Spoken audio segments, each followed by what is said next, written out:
All right, everybody. Thanks for joining again. We're in July now, July 9th, and here for yet another focused discussion. I've lost count of how many we've done. I know we normally take July off, but we figured while we got the momentum, we'll keep it going. And we've got instructors who keep stepping up. So tonight we have Cindy Elliott. You all know her well. One of those rare double nationals or triple nationals, or however you like to count it. She's a national referee, national coach, long-standing Area 10W referee administrator. And she's going to answer the question tonight, why am I here? Or maybe the question we've all been asking ourselves, why am I not there on the field? So thank you very much, Cindy. Take it away. All right, thank you. I'm going to turn my camera off just so I don't have any speed issues. Thank you guys for joining us tonight. So I thought we'd spend about an hour here having a discussion of referee positioning decisions. And we're going to start off by talking about what your considerations should be, what's the justification for those considerations, and then we're going to watch some videos of some of you guys doing your thing on the field, and we'll discuss, what we like about the positioning decisions and what would have influenced them. So let's go ahead and get started. And, if you got any questions, just, talk right away. I probably won't be monitoring the chat too much while I'm looking at the slides. So just speak up if you got any things to discuss or throw in. All right, so why am I here? Oops, didn't work right. Okay, try it again. Why am I here? Okay. We're going to talk about what should dictate your position. And laws of the game cuts to the chase pretty simple. The best position is one from which the referee can make the correct decision. So ultimately, this is what every referee is after, making the correct decision. So we've got to find a way to decide on what's the best position. So let's talk about how do you achieve the best position. And I'm going to suggest tonight that we talk about three aspects of positioning: proximity, angle, and anticipation. So everything we talk about, we're going to take these three aspects and try to evaluate the proximity, the angle, and the anticipation. Now, there's factors that influence everything. And going back to laws of the game, I'm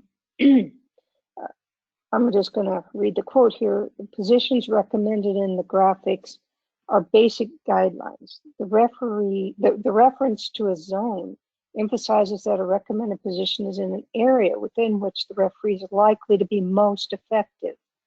The zone may be larger, smaller, or differently shaped, depending on the exact match circumstances.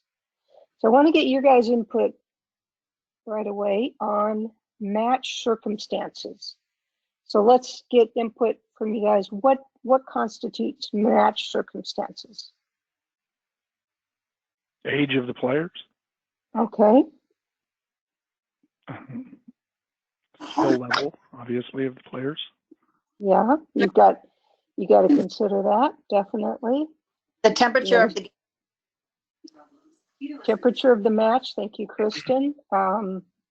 Skill or Definitely speed. A consideration. Skill and speed. Good. Prior relationship of the teams, maybe, or Okay. history. The history of the teams, you mean? Yeah. Mm-hmm. And now, whether it's coronavirus or not. So whether they're on the field or not.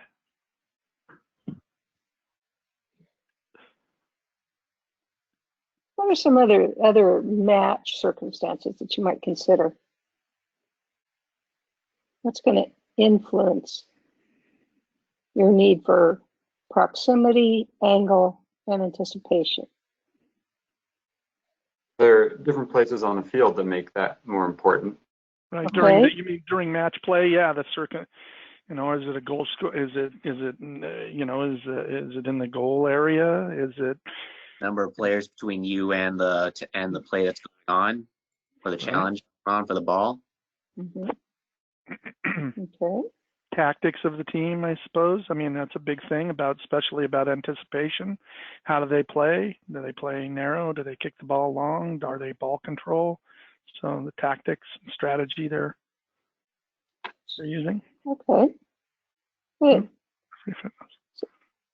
How about player behavior? That kind of is covered with the temperature of the match, but there's some key indicators on player behavior. What are some things that you might be watching for in player behavior?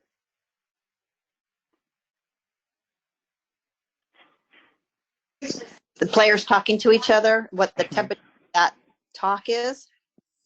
Okay.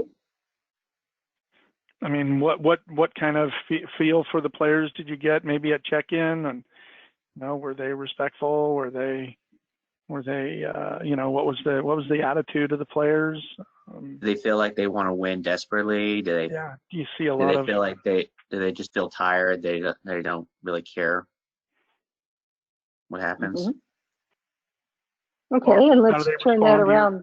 How do they respond to your calls? How do they respond to their coaches' instructions? Okay. Are they satisfied with the way the play is going? Right. That's something to be aware of. You know, measuring the frustration level of a particular player. How about spotting a player who's out of his normal position? Might that be somebody you want to be close to? Do you ever think of that during a match? Have you ever seen a match where there's a player who's getting more and more frustrated, maybe with the play of his teammates? And so he all of a sudden, I'm saying he, but it could be a she as well. And they all of a sudden decide they're going to play the entire field, and they're just going all out, all over the place, just with reckless abandon. Yeah. So maybe some of you seen that a little bit before. So that's an indication that you might want to have proximity to that particular player. All right. The score, and maybe even the standings. Is this a pool play game? Is this a knockout game? The time in the match. Maybe you can relax a little bit at certain times in the match, but beginning and end, it's probably going to be getting tense. How about referee fitness? How is that going to affect your position? Well, if you need to go from like 0 to 50 miles per hour in like a few seconds, then it's just so you can adjust your angle or keep up with the player with a breakaway or promising attack, then that's a real thing to consider. Tell me, Clint, how is that going to manifest itself in terms of how it's going to influence what you're going to do during the match in terms of positioning? Well, allow me to at least be right there and make it known that to the players that I'm watching that I saw everything and that I was there and that I could sell the calls more. Because What if this match day you woke up and you had a very sore heel on your right foot and you knew you weren't going to be able to run quite like you usually do? Then that's where then there are two things that can happen. Either I could just request my assistants if they could help me out a little more as far as like covering areas that that they know I'm going to need help on, like blind spots, or if I another thing is also my anticipation, like, okay, where do I feel like this is going to transition to in an instant. Okay. So how's that going to affect your positioning? Well, if I know one team is far more dominant or have far better control of the ball than the other team, I'm going to be more towards one half, more towards one half of the field than I am on the other. Okay. That's certain. Other possibility is that maybe let's see, if they're both evenly matched and I can't move very far, then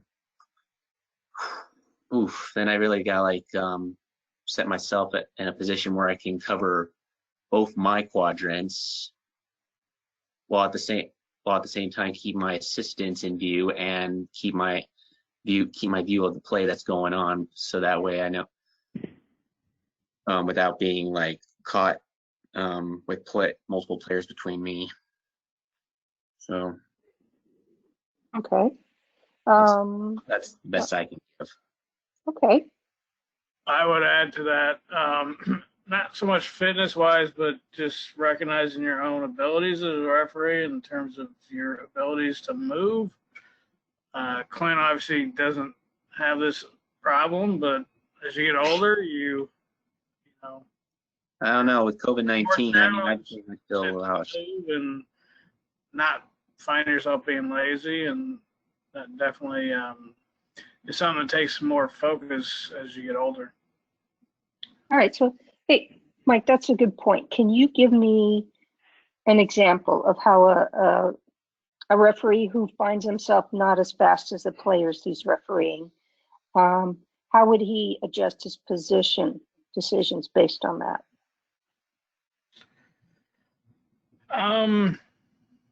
Well, you might find yourself cheating a little bit, like, anticipating a play and actually moving before the ball's actually in play, and, doing whatever you can, but understanding that even if you're cheating, you still might not be able to keep up, but you still want to be in that position. Okay. So I like to call it taking risks instead of cheating. How does that sound? So maybe that's a good insurance way to put it. Yeah. Okay. All right, then let me throw another. Go ahead.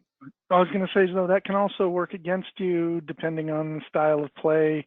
If the ball really ping pongs around, and so like you start to cheat, and then or the skill level of the players, you start to do your ball roll. And this has happened to me because I'm in that position. Ball coming to a player, you anticipate they're going to play it. You start to anticipate that play. They totally misplay it. You've now stopped your momentum with the play. And so it can also work against you a little bit. So you have to, that's where kind of taking risks and also kind of understanding the skill level of the game, and it really helps. Okay. So you use your other finely honed assets of knowledge of the game and knowledge of the tactics to compensate for your position or to make adjustments to your position based on your abilities. Okay. Let's consider AR ability. Let's see, is Chandler with us, Kristen? He's in the other room. Oh, okay. Well, then I'm going to throw the question to you, Kristen. How are you going to make adjustments to your position based on the ability of your assistant referees? So if my assistant referees aren't the best and are probably just starting out or have gotten quote lazy over time, I'm gonna have to try to keep me and the ball in between me and the referee at all time, assistant referee all the time. So I'm gonna have to try to cover their quadrant also, to make sure that they are coming up to the second to last player and watching that whole area, the whole field, instead of just my two little fields. Okay. That's good. That's something to keep in mind. If you're in a situation where you got a couple of really knowledgeable assistant referees, you're going to take different positions probably than you would if you know you have some first-year assistant referees who maybe are a little shaky on offside or or don't understand what position they need to be in to best see the game. So these are going to be some of our match circumstances. So there's not one recipe that says what is the best position, because remember what we said here. Let me get back here. The best position is the one from which the referee can make the correct decision. So there are a lot of factors that are going to influence your decisions. All right. Okay. So let's go back to the basics and do a quick review. The black and white beginnings for out of laws of the game. They say play should be between the referee and the lead assistant referee. The lead AR should be in the referee's field of vision, so the referee can usually use a wide diagonal system. Staying towards the outside of play makes it easier to keep play and the lead AR in the referee's field of vision. And the referee should be close enough to play to see without interfering with play. So those are the basics. We probably all learned those in our basic referee class, and we got more reinforcement on that in our intermediate referee class. But let's move beyond that and let's get more deep into understanding this. And I want to focus first on the proximity. And the laws of the game say the referee should be close enough to see play without interfering with play. What are some ways that the referee can interfere with play? Oh, I got that one. Okay, Keith. You can be in a passing lane, or you can be where the ball is going to be played next, whether that's a passing lane or a shot. Okay. Unfortunately, get ahead of play like that, or you know. So that's one. Mm-hmm. Think about that. The other ways I think about that scene on ESPN, the referee like right near the goal area and the ball like being directed towards the goal, and then he ends up being right in the area where the ball just bounces off of him and goes in, and then he just rolls it as a goal and just walks away. Like, that's the law. Well, luckily the law changed, and that's no Thank longer goodness. the law. Yeah. But yeah. Okay. Tim, what do you think?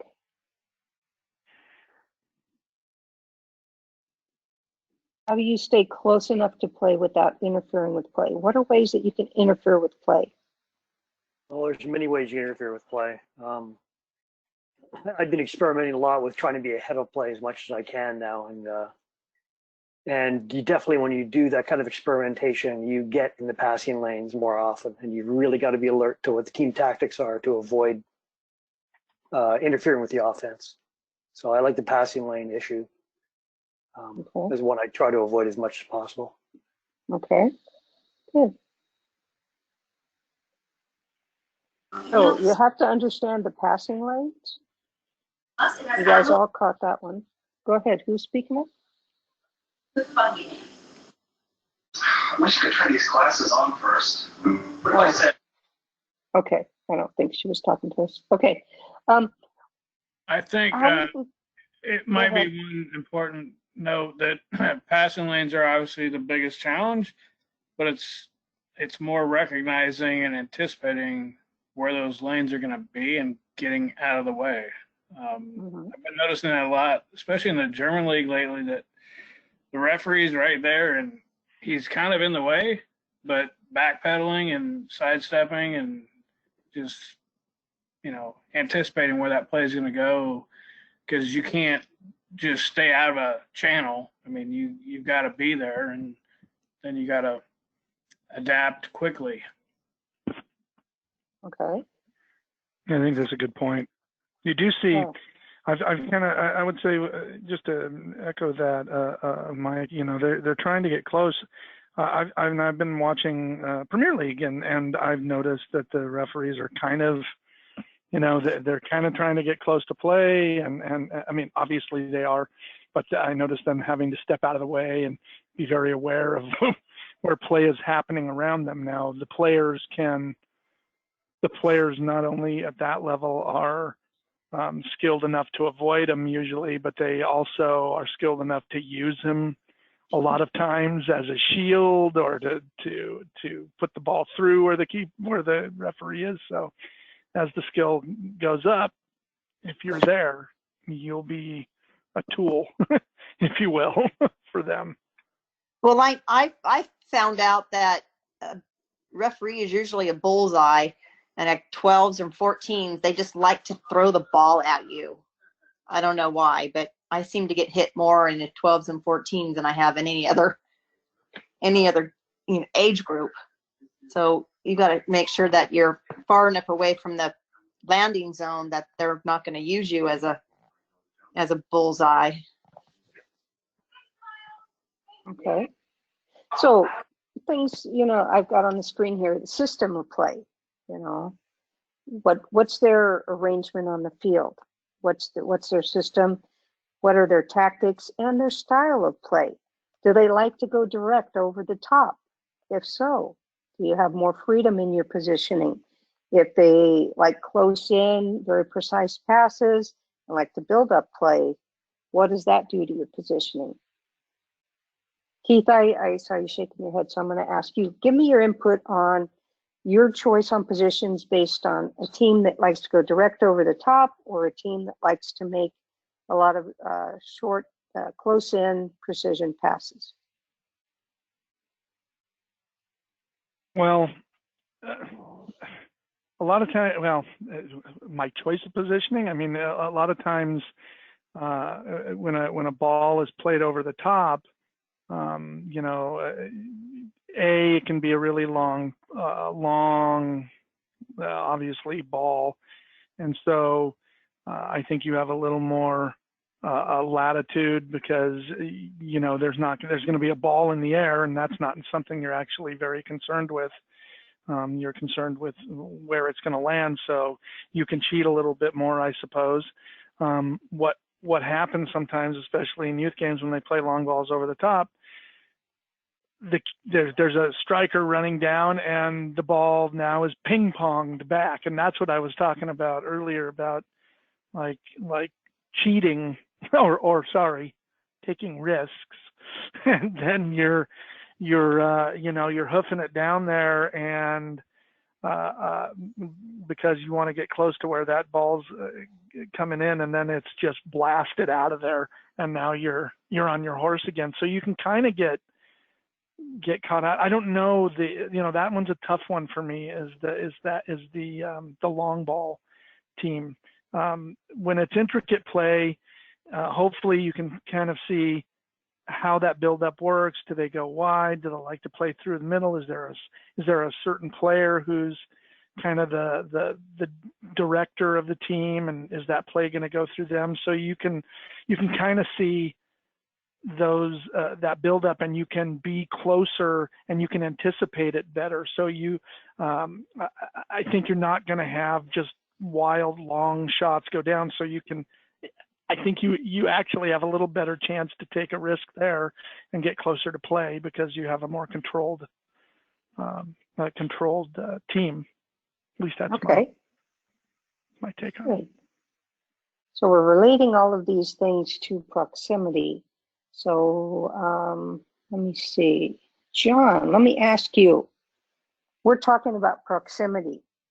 What is the correct distance that the referee should be from play?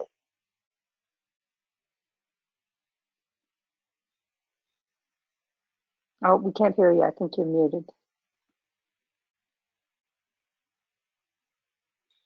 John, I think you're muted. Yeah, in the past, John's had trouble, and he typed through chat. Oh, okay. All right. Then, Lewis, what is the correct in terms of proximity? What's the correct distance from play? Well, it's close enough to lend the presence that you need to use at that time. It's close enough to see what you need. And it's close enough to be able to keep moving forward with play or back or adjust like that. But it's far enough that you're not in the way. It's far enough that you've got a full picture of everything. And it's far enough that you can see the shift in play. If there's a cross going, or if play's going to back out and try something new. Okay.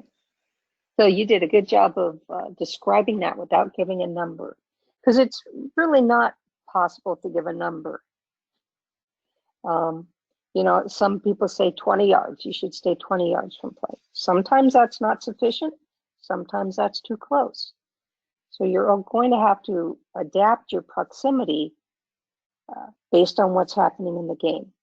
And it's important to keep in mind that you don't go into a game before you see what's happening, before you get a chance to see the game, with the decision on what your proximity will be. You can end up running yourself out of gas, or you can end up being totally unprepared to make the calls that the game requires. So it's really the best referees are able to gauge their proximity based on what the game's going to be calling for that particular day. All right, so now let's talk about angle. And the current philosophy from a lot of referees from USSF training is angle first, then proximity. Has anybody heard that concept before? Yeah. Okay. I heard it in and this can help a lot. In this thing called New Ideas in Refereeing or something. I can't remember the exact title. Mm-hmm. But I heard yeah, there's been an expo. There's been an expo session on this the past 3 or 4 years. Okay. So, what are we talking?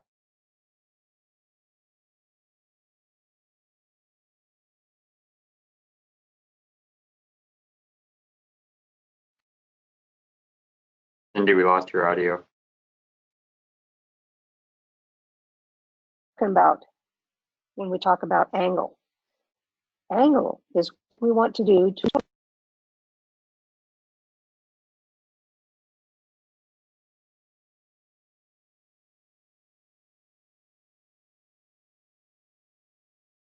Cindy, you cut out again.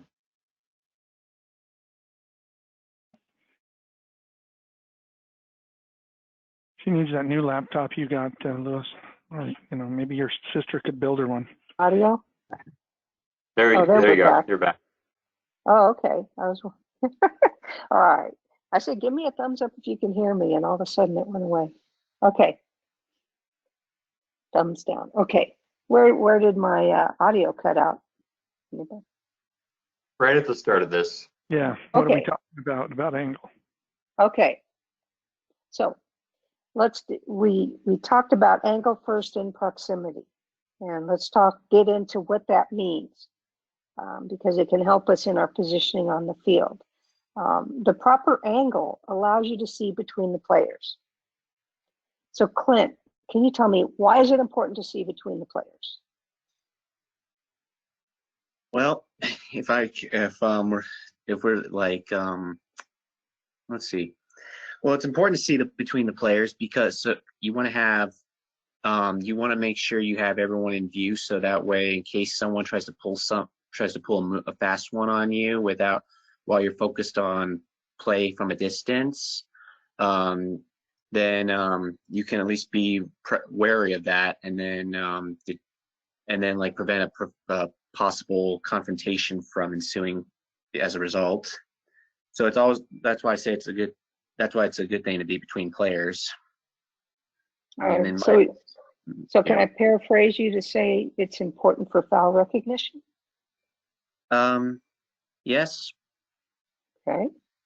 You want to be able to see those offenses, and if you can see between players who are contesting for the ball, then you can generally see most of the offenses.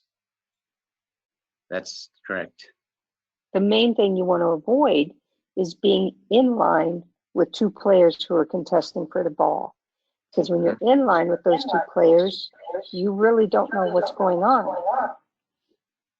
Yeah, exactly.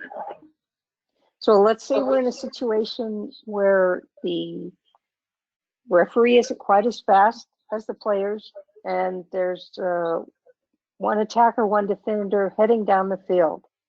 at a high rate of speed. The referee recognizes I may be able to keep up with them, but I can't gain on them. What should that referee do to create an angle? Well, let's see. What should we do?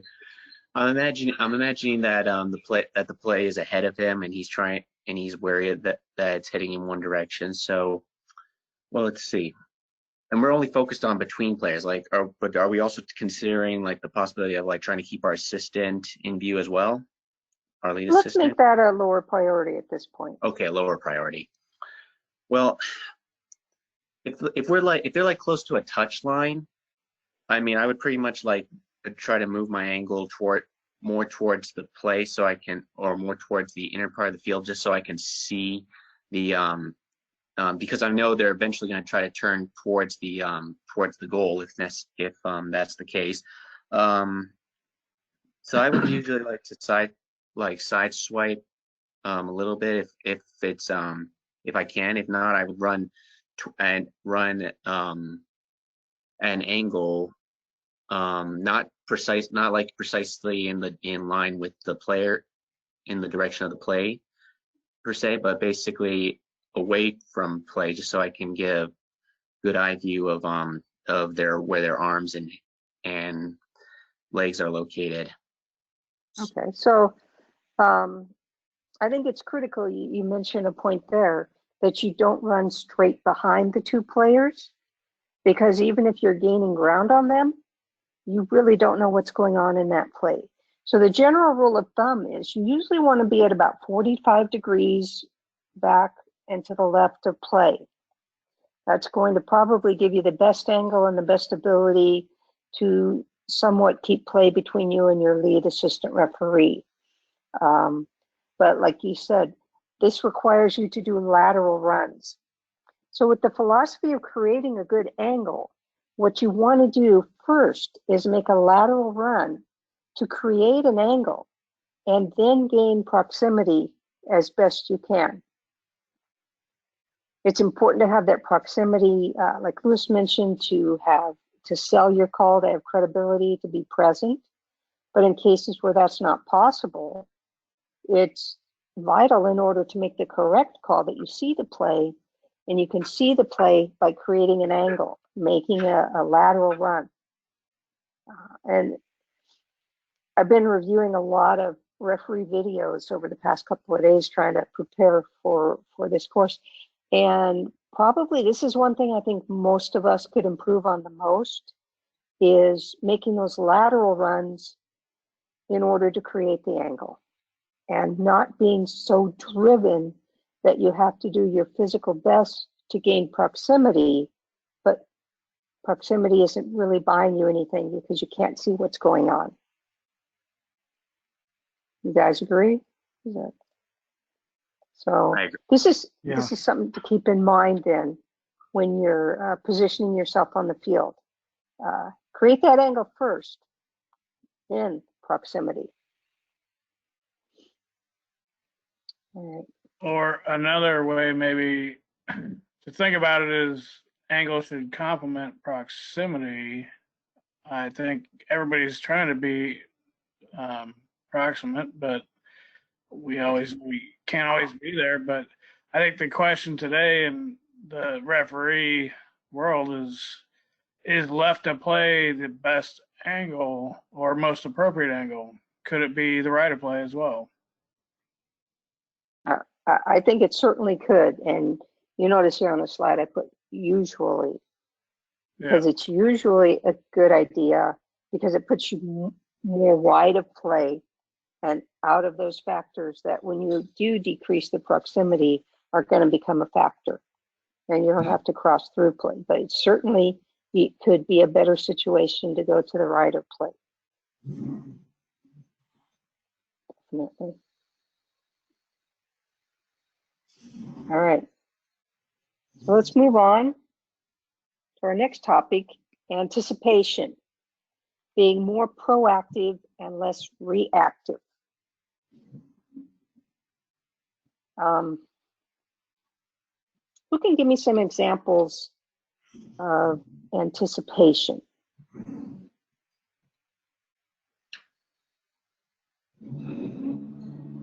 watching where players are placed to see if there may be a play on one side or the other side of the field. Okay, thank you, John. I found my microphone. Oh, excellent. It's nice to hear your Right. voice.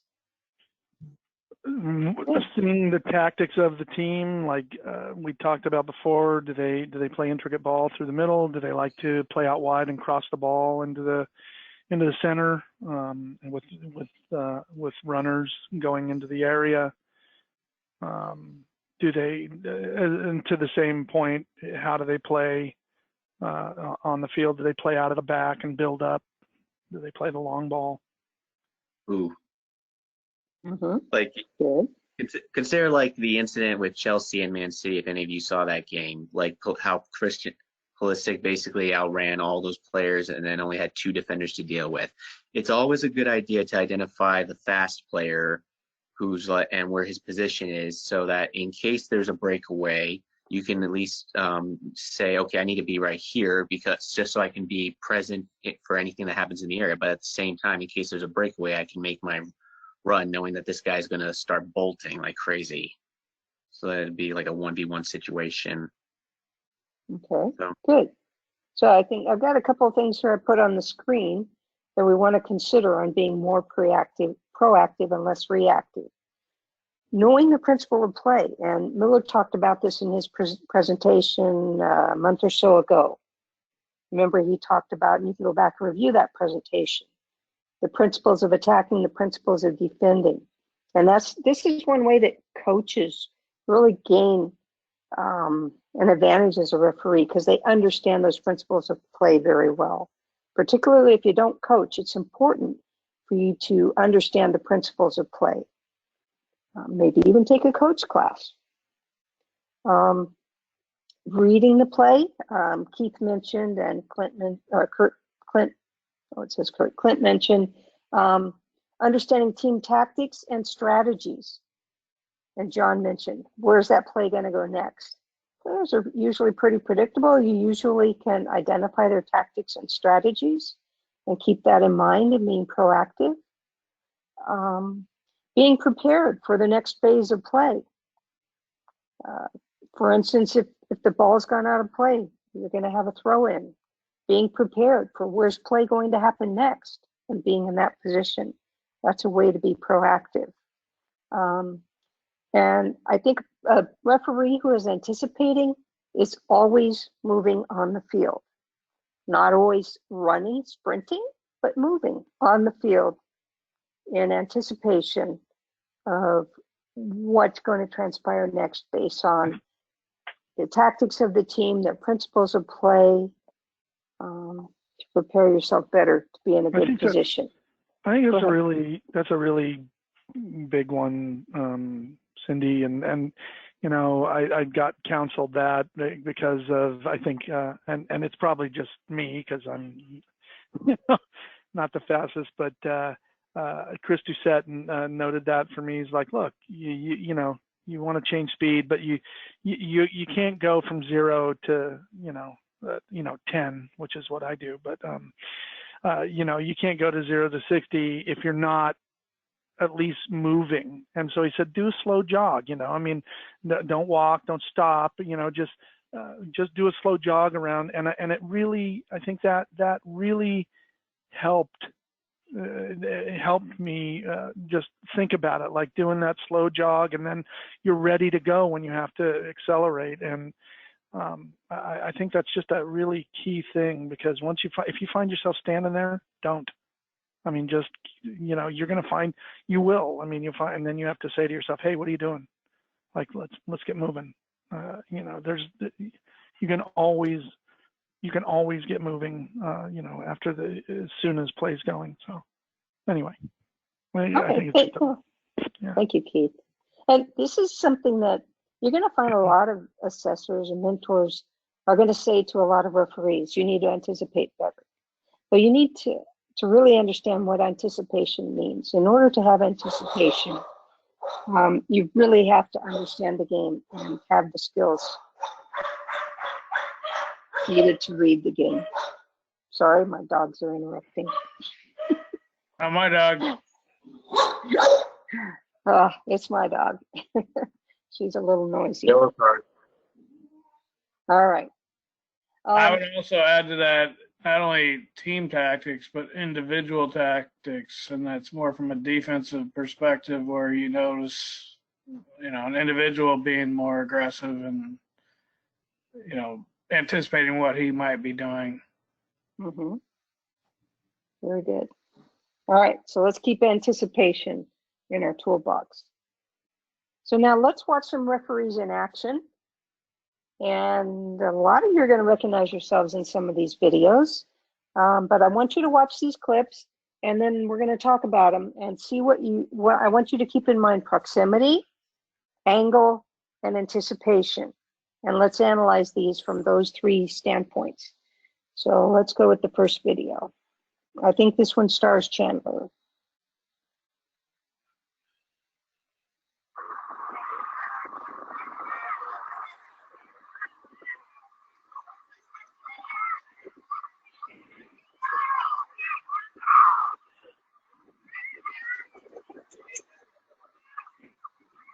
So proximity here is not too close.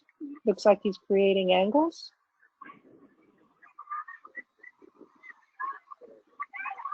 But all of a sudden, look what happens. He anticipated. He knew where that ball was going.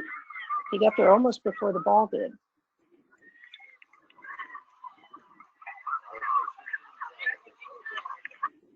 Did everybody see that? Yep. It was a little choppy, but you can see it. Boy, that AR was right there. So we had creating angles at first. Proximity was pretty far away. In general, it looks like these teams didn't have a lot of skill, so he was given some room. And then anticipation and really closing in on play when it looked like a potential goal scoring opportunity. So this is the kind of positioning we want to think of and we want to see. Any other comments on that clip?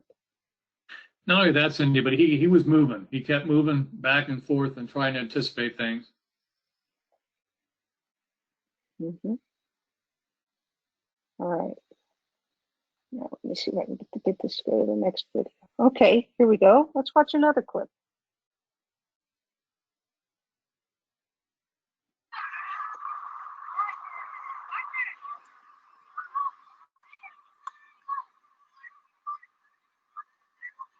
Oh, just anticipated something, didn't he? They're not moving down the field, but he's moving down the field. And what happened?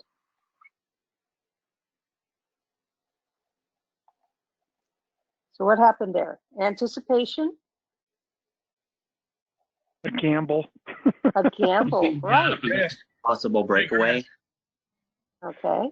So that was important, that if they did have a breakaway, that he anticipated and he was in position. Unfortunately, they didn't complete the attack. And let's watch a little bit more. I think we're going to have another example of anticipation, if I remember right. Shows a strategic retreat.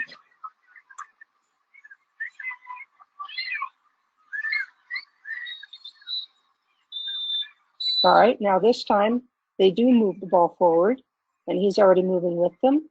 He was moving out towards the touchline, creating a good angle there. And it turned into a shot opportunity. So there we had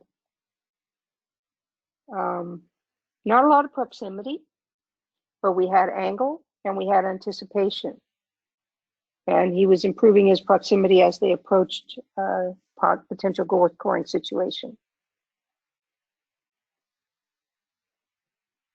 Somebody gave me some more comments on that clip.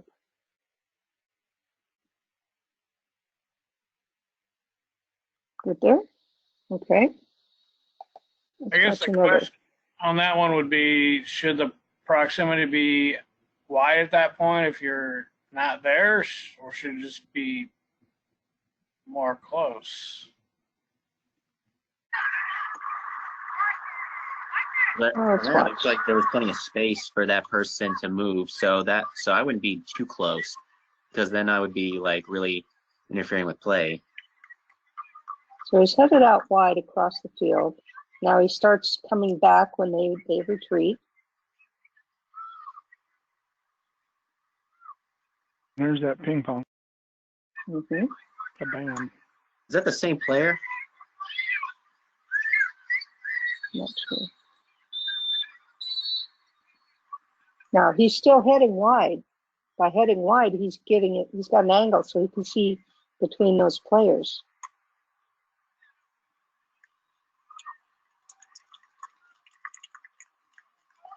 And you can kind of see there he's pretty much just outside the 18-yard line there when the ball goes out for a goal kick. So he kept his proximity and anticipated play.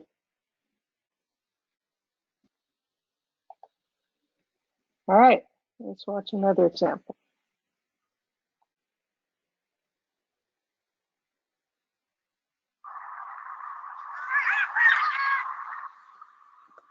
Yeah, Christian is the assistant referee, and I believe that's Chandler again in the middle. So now we have an aggressive tackle, and that stuff keeps popping up. We had an aggressive tackle, made a foul call right there on top of the ball. I want to go back and my controls are in the way. I can't see what I'm doing. That's great. Let's do.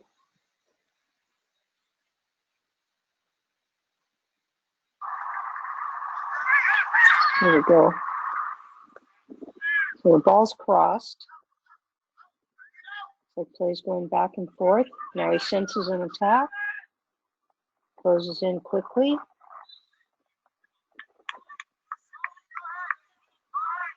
He's there to call the foul. And let's watch a little bit more.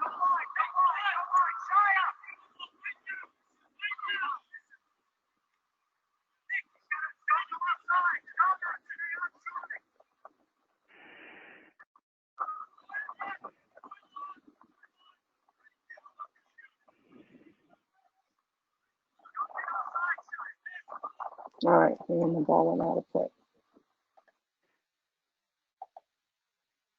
All right, any more discussion on that clip? Well, he's definitely got credibility. He's there and makes a nice call, and yeah, it's good stuff. Sold it with good, strong mechanics right there, and Right. didn't express anything else. Just stood there, strong, looking right there.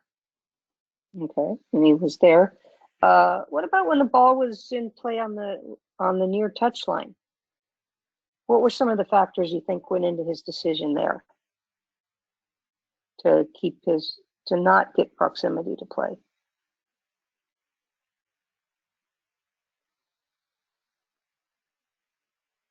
Some of the factors, those match factors we talked about. How about the ability of the assistant referee? Do you think he could trust the assistant referee there? Well, let's hope so. Thank you, Kristen.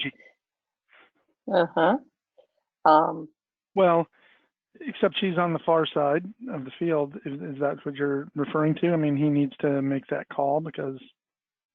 I was talking about before the foul, when play came from the near touch line and it transitioned across almost to the far touch line. Okay. And when that play was right there on the near touch line, he was confident that he was going to have an assistant referee to handle that. So he wasn't so concerned about moving in close there, because the assistant referee was right there on the ball. Okay. All right, let's look at an example here of what I want you to watch here is awareness of passing lanes. Okay, let's watch this one.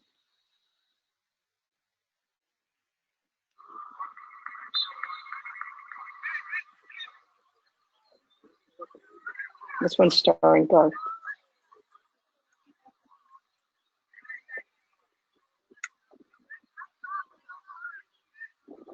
College Park. Oh, it looks like.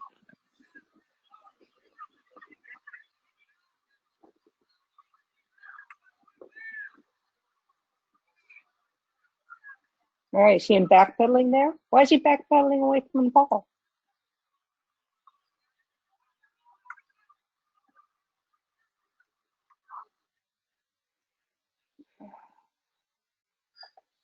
All right, let's watch that one more time. Yeah, it was hard to see. I mean, if the only thing I can think of is he wanted to keep an eye on the play just to make sure there was no foul right there, because most of the time fouls usually occur right where the play is. While at the same time, he felt like the play was about to shift because the player was felt trapped. So he basically was backpedaling just to get ready to clear the clear the path, while at the same time keep a view of all the players that could potentially retrieve the ball. That's what I can guess. Yeah, I think it looks like he senses the passing lane opens up and he's in it, so he wants to get himself out of the way. Let's just watch that again. Yeah, that's another way of saying it.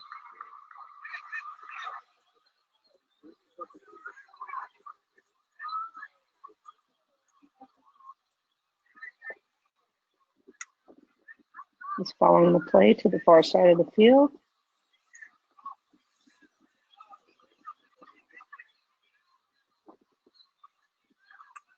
Now here, the blue player gets control of the ball, steps back, lifts his head up. He's looking for somebody to pass to. Right at that moment, Garth sees that, and let's watch what he does.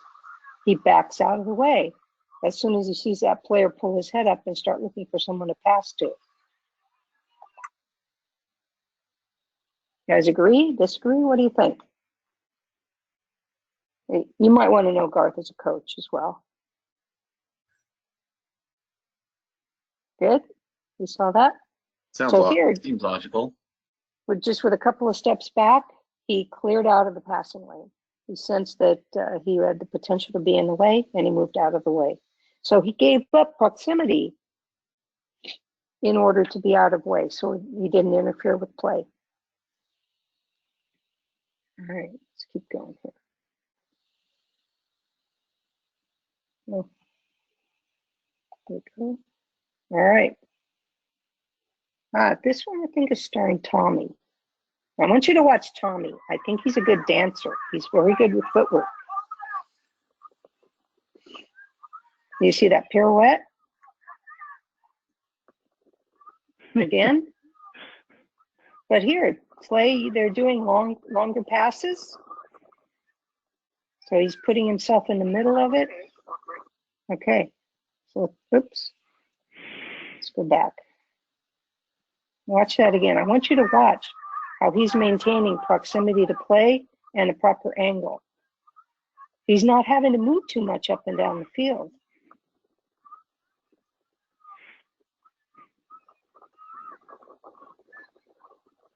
All right, so what style of play is going on here?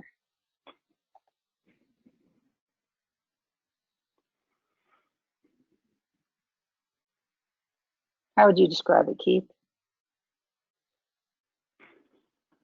What's going on here? I think he's what kind of play? What kind of play is going on? What's he dealing with here in this game?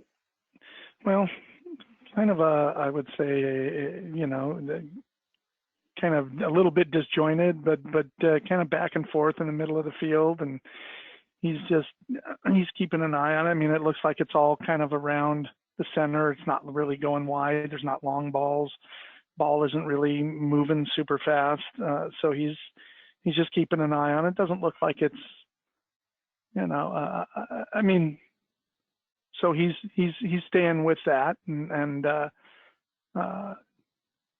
mean, that's kind of what I see from the short clip I saw. I don't know how the teams are actually playing if they do that, but it's all kind of around in the center of the field. Mm-hmm. Yeah, and this is a type of a game where a referee can burn himself out if they keep trying to ping pong back and forth. But I think in this game, he's picked up on what's going to happen is one team's going to kick the ball as far as they can one way, then the other team's going to kick it as far as they can the other way. And so he's kind of positioned himself in the middle there, and he's doing nice turns. to give himself a good angle. And when they do move down the field with the ball, then he's going to move with it, but he's not going to react to every one of those passes. Have you ever had games like this? I think, yeah, Okay. we all have. Yep. Yeah. Hmm. All right. That All right. anticipation really pays off. Mm-hmm. All right, let's watch the next video.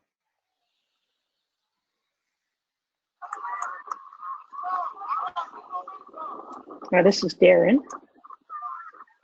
So the ball was kicked towards the goal from the middle of the field, and look at, he accelerated down the field to get proximity to play there.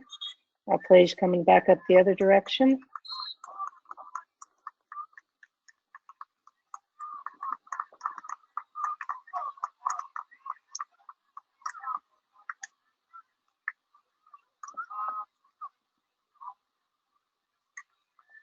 So here he's having a little talk with one of the players. What do you think about his positioning in that sequence that we just saw? You want to see it again? I mean, I think I could point out that from the camera, even though you don't see him in the camera, I mean, it looked like he could actually see the play. I mean, well, then again, I'm looking at the cameras, or looking at the play from the camera, so I don't know how far he was, but it looked like it was open enough for him to get a good view of it, and without actually getting close.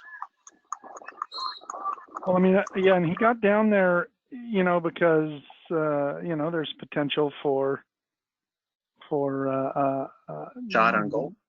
The shot on goal. There's potential. Well, I was going to say that it's going to get I don't know, touchy down there because you're down in the goal area and got an attacker with the ball, and I think that he thought, well, I better get close. He does kind of come in. He goes back left, right?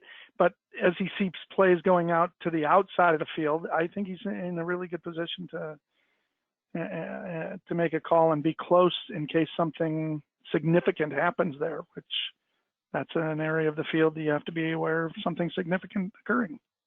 Mm-hmm. And then probably unanticipated, there's a trip back near the center of the field. Right. But he was, he had his proximity when it was a potential goal scoring opportunity and let the play stretch out away from him. Maybe he could have benefited more from being closer to this situation, but we don't know a lot about how the game was playing out and whether it was possible to anticipate this type of foul. But he had Keith right on board there to make the call for him. But I think he was also indicating that his proximity wasn't good and his angle wasn't as great as it could have been, because you could see his head leaning forward as he's running, trying to get a better angle by moving his head forward. Mm-hmm. Yeah, here's going to talk to the player. All right. Let's take another look. I think we're going to talk to Garth, look at Garth again in this one.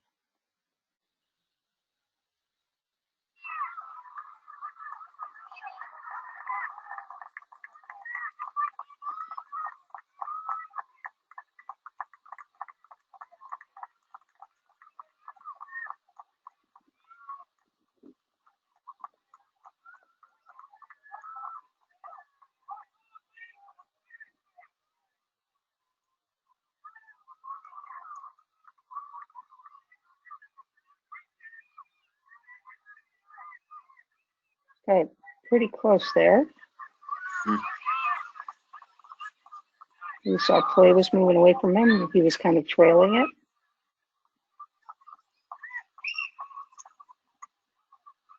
Right here, got good proximity to play.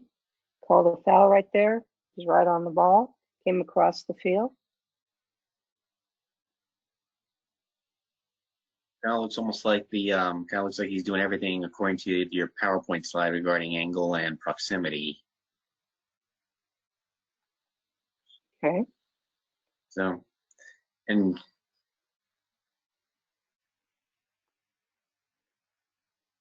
Okay. Anybody have any other comments on this clip here? All right, so let's kind of wrap it up. Oh, do I have one more? Maybe I do have one more. Let's see. Thought that was the last one. Miscue. Oh yeah, that's a short little one. You see the way he's just that subtle step back, left the passing lane open for the player.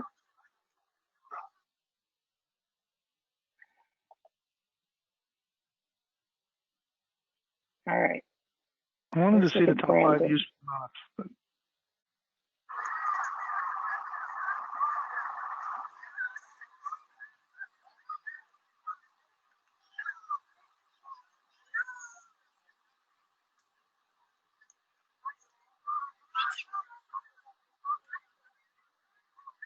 So you see the way he saw play coming at him there? He started backpedaling a little bit and then decided to stop and move out of the passing lane. Good anticipation.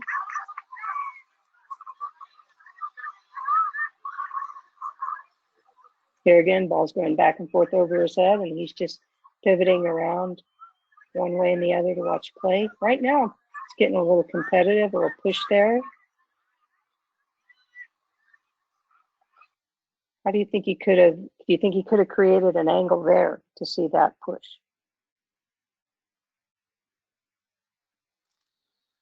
Want to see it again? Good. He could have So moved there's down the field and got a better angle. yeah. yeah, it was Maybe kind of he- going back and forth a little bit, but it was pretty contested. So maybe that's not an opportunity to just stand and pivot. I agree. Right. I would move and adjust, adjust and move first, and then see if that position's good enough or if I need to move somewhere else. So there's a situation where it's really important to be engaged with the game because first the ball is ping-ponging back and forth, and then the player's going to try and dribble penetrate. So one of the attacking principles is trying to penetrate. The defender's going to be up there trying to stop him, and so they're in close proximity to each other, potential for things to happen. And in fact, one player pushes the other off, and from the position he was at, doesn't have the angle to see what's going on there. So there's a good situation where you need to be always diligent to adapt your play to what's happening on the field, to adapt your positioning. All right. All right. So let's sum this all up. Why am I here? Because the best position is one from which the referee can make the correct decision. And we've spent the past hour talking about all those factors that are going to play into it. But basically, if we try to keep in mind 3 main motivations: proximity, angle, and anticipation, and realize that every game is different and unique, and the best referees recognize that they need to read the game in order to improve their position so that they can make the correct call. I want to thank everybody for participating tonight, and hopefully you saw some things here that when we do get back on the field, which we will sometime, we can all put into our games to give ourselves a little bit better decision making on our positioning. So thank you very much. Thank you. Thank you, Cindy. Thanks, Cindy. That's great. Thank you. Thank you, Cindy. Yeah, thank you, Cindy, and thank you, everybody else. I know a lot of us would echo what Mike was saying before we started. We want soccer to come back. We want to get going with it again. It's been quite a while. So thanks for sticking with us and staying sharp.